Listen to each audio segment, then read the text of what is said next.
안녕하세요. 공인중개사 이장입니다. 지금 부동산 시장의 가장 큰 화두는 전세 사기입니다. 깡통전세나 전세 사기로부터 세입자를 보호하기 위해 주택임대차 보호법이 일부 개정이 됐는데 4월 18일부로 시행에 들어갔습니다. 집주인은 임대차 계약날 기존에 먼저 들어와 있는 선순위 세입자들의 정보를 제시해야 합니다. 국세나 지방세 미납 사실이 없음을 확인시켜줘야 합니다. 당연 전세나 월세 사는 세입자, 임차인들은 보증금을 보다 더 안전하게 지킬 수가 있겠네요. 반면에 집주인, 임대인 입장에선 귀찮고 신경 쓸 수밖에 없네요. 그리고 저 같은 현장의 중개사들은 계약 때 챙길 일들이 많아지네요. 개정된 주택임대차 보호법 어떤 내용인지 한번 보겠습니다. 구독, 좋아요는 필수입니다. 시작하겠습니다. 주택임대차 보호법 일부가 개정이 되었습니다. 크게 두 가지입니다. 첫 번째는 임대인의 정보 제시 의무입니다. 전세나 월세, 임대차 계약날 임대인 즉 집주인은 세입자에게 임대인의 정보를 제시해야 합니다. 그리고 두 번째, 임차권 등기의 신속화입니다. 만기가 끝났음에도 보증금을 안 돌려줄 때 임차인이 취할 수 있는 임차권 등기가 빨라집니다. 최근에 계속적으로 이슈가 되고 있는 깡통전세나 전세 사기로부터 임차인을 보호하기 위한 취지입니다. 지난 3월 30일에 국회 본회의를 통과했고 4월 18일부로 개정 공포가 되면서 시행에 들어갔습니다. 제3조 예산 임차권 등기 명령은 이렇게 4월 18일부로 개정이 되었습니다. 그리고 제3조의 7 임대인의 정보 제시 의무는 이번에 새로 신설이 되었습니다.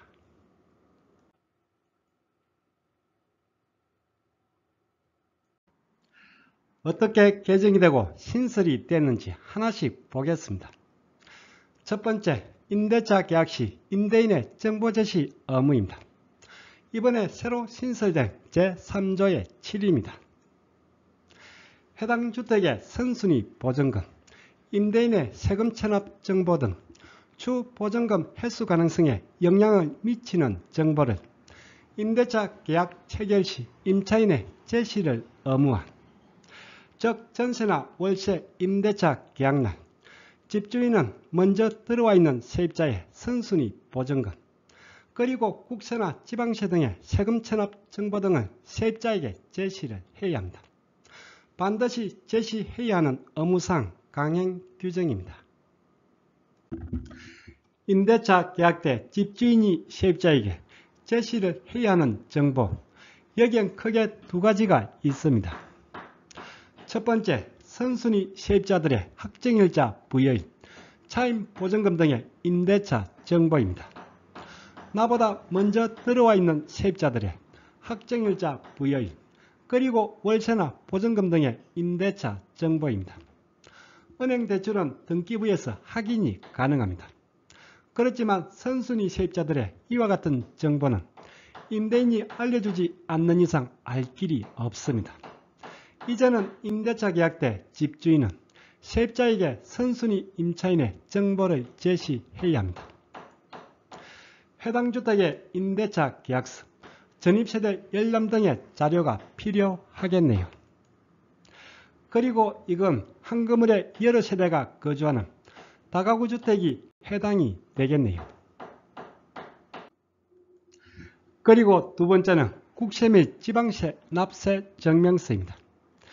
계약 때 해당 주택이 국세나 지방세 등의 체납 세금이 없음을 세입자에게 확인시켜 줘야 합니다. 납세 증명서는 인터넷으로도 발급이 가능하고, 그리고 가까운 주민센터에서도 발급이 가능합니다.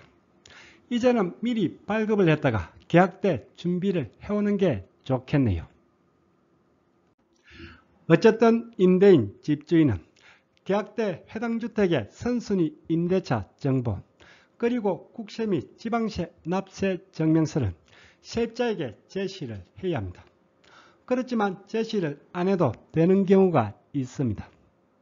단 임대인이 임대차 계약 체결 전 위의 각 정보 열람에 동의해 주어 임차인이 각 정보를 확인토록 함으로써 위 제시 업무를 대신할 수 있음.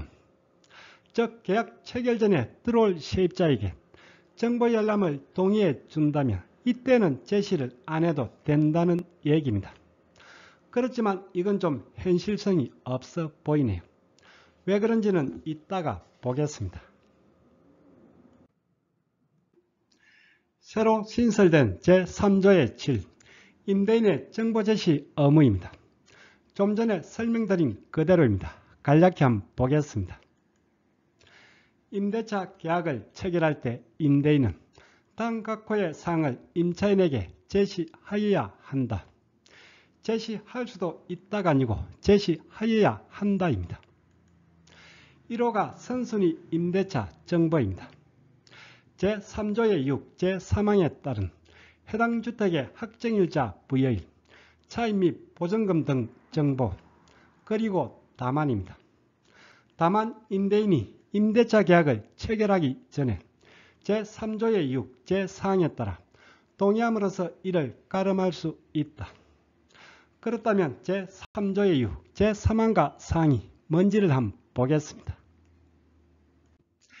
제3조의 6, 확정일자 부여 및 임대차 정보 제공 등입니다. 제3항을 보겠습니다. 주택의 임대차에 이해관계가 있는 자입니다.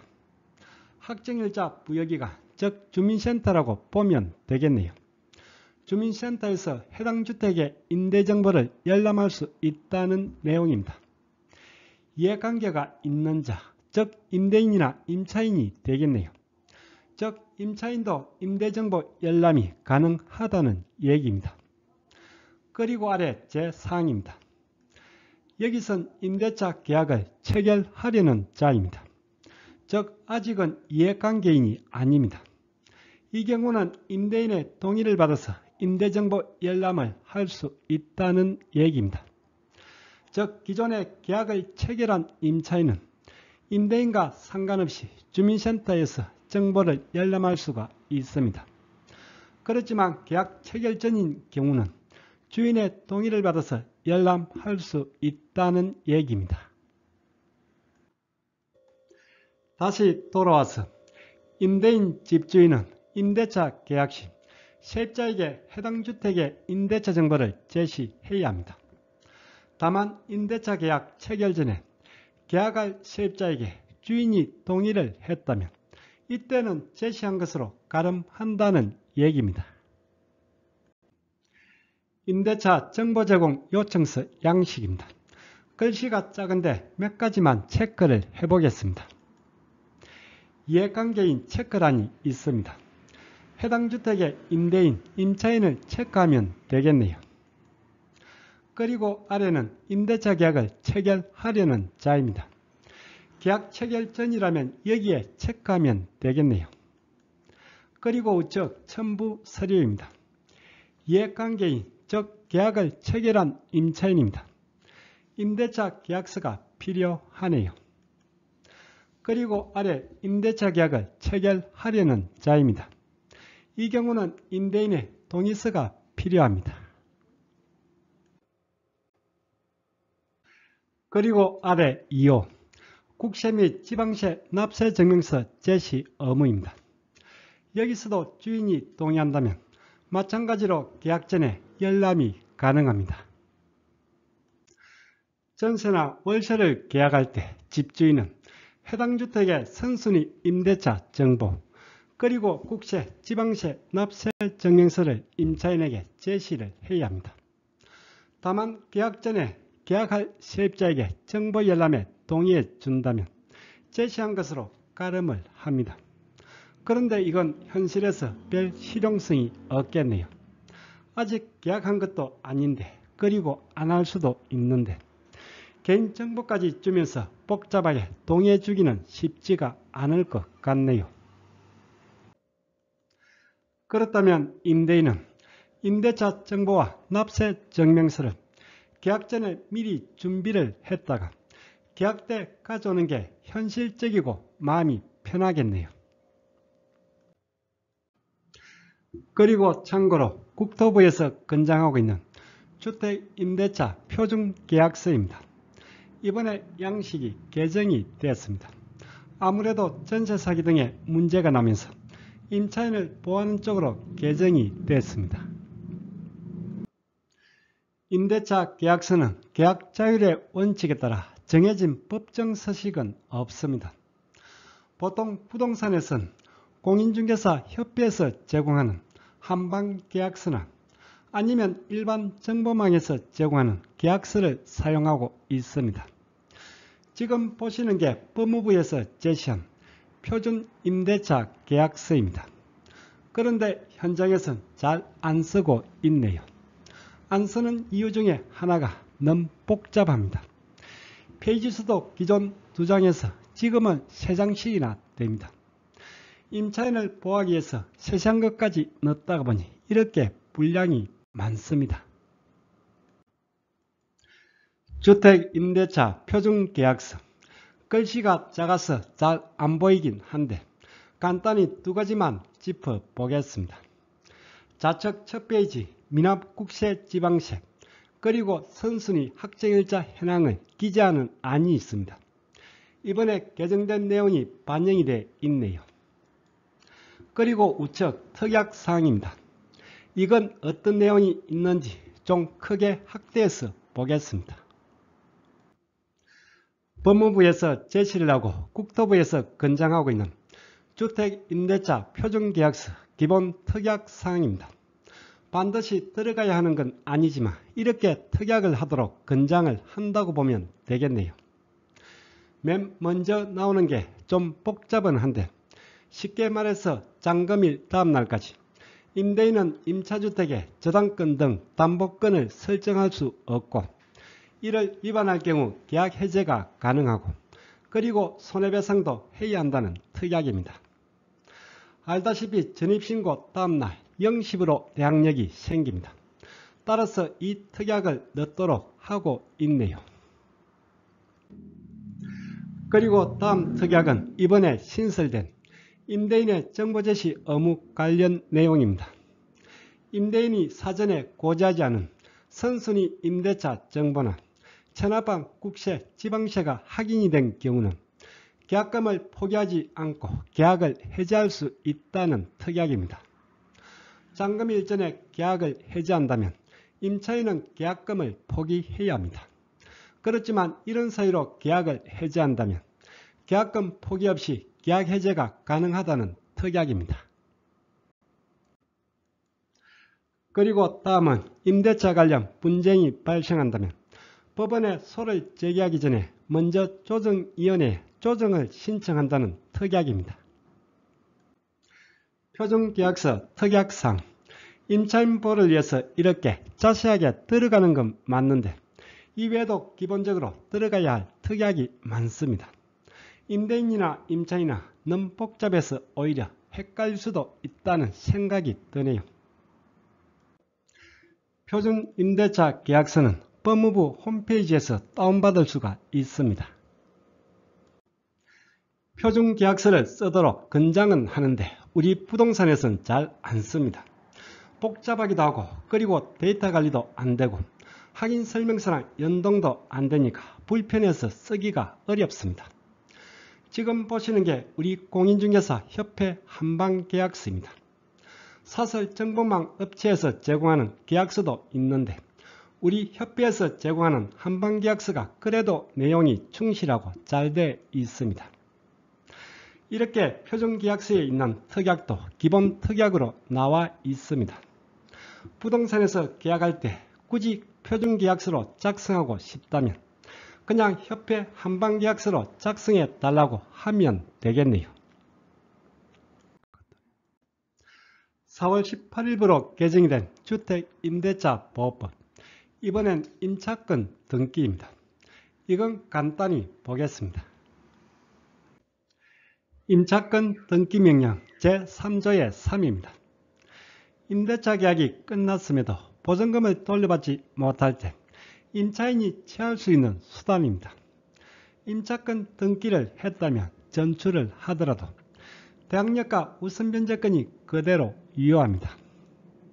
그런데 문제는 법원의 결정이 임대인에게 고지가 돼야 임차권 등기가 가능했네요. 임대인의 주소가 불명이거나 고의로 송달을 회피하는 경우, 그리고 임대인이 사망을 했을 경우 송달이 안 되면서 임차권 등기가 지연되는 문제가 있었네요. 그래서 이번에 법원의 임차권 등기 명령이 임대인에게 고지되기 전에도 임차권 등기가 가능하도록 개정이 되었습니다. 이렇게 됨으로써 임차인의 대항력과 우선변제권 그리고 주거 이전의 자유가 보장되게 됐네요. 일부 개정이 된 제3조의 3 임차권 등기 명령입니다. 제1항과 2항은 변동이 없습니다. 제3항입니다. 민사집행법을 준용한다는 제3항입니다. 기존에서 제292조 제3항이 추가가 되었습니다. 제292조 제3항은 채무자에게 송달되기 전에도 집행을 할 수 있다는 내용입니다. 즉 임차권 등기 명령이 임대인에게 고지되기 전에도 임차권 등기가 가능한 것으로 개정이 되었습니다.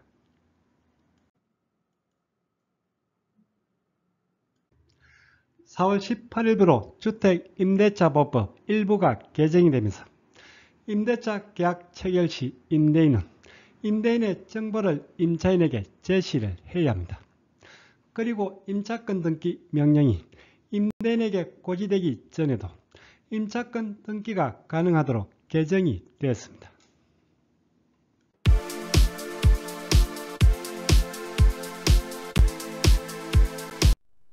오늘 강의는 여기까지입니다. 다음 시간에 더 유익한 내용으로 찾아뵙겠습니다. 끝까지 보신 분은 구독 그리고 좋아요 부탁드립니다. 감사합니다.